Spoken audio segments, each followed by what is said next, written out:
เจ้าของเป็นสเปซไซนี่ไม่ได้ไปใส่เขาเปลี่ยนระเบียบจริง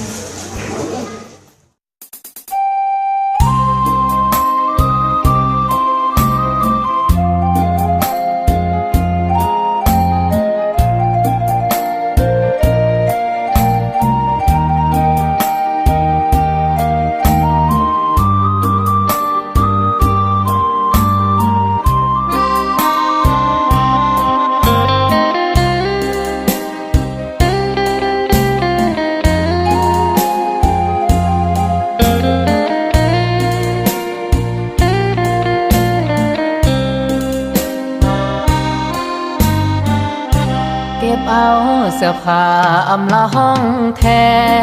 วบ่มีเจ้าแล้วห้องแถวห้องนี้เลยเศร้า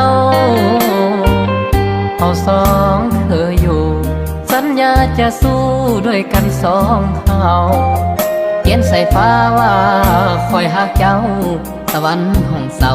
ที่เฮาเอิ้นกันอยู่มาบ่นานอาการเริ่มเปลี่ยนเมื่อมีสายมาแวะเวียนผัวพันเจ้าอยู่บ่อนเหตุงานกลายเป็นคนใหม่คำเบ้าคำจากะบ่อ่อนหวานนับจากเจ้ามีอาการอยู่มาบ่นานเจ้าก็หายไปหัวใจของอายเหมือนมีไฟเผากลับมาห้องเศร้าบ่มีเจ้าน้ำตาอายไหลเลี้ยวเห็นหนังสือที่เจ้าเขียนใส่ฟ้ายามใดคิดฮอ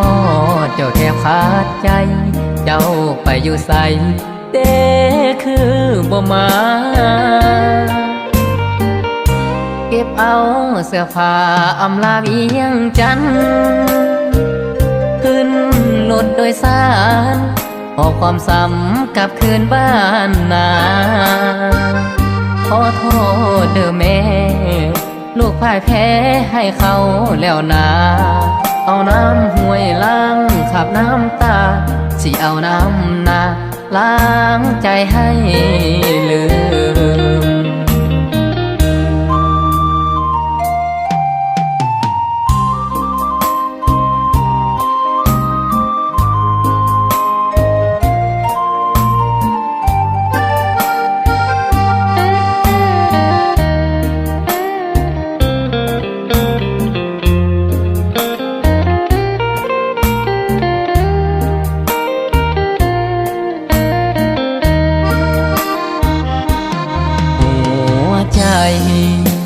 ของอายเหมือนมีไฟเผา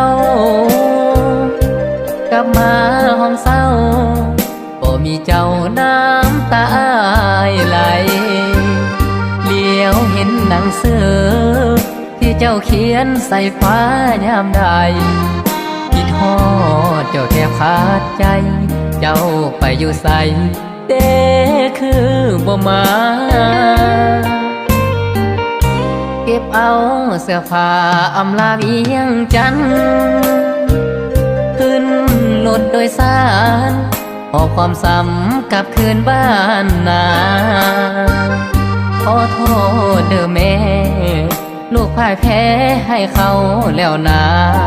เอาน้ำห้วยล้างขับน้ำตาสิเอาน้ำนาล้างใจให้ลืม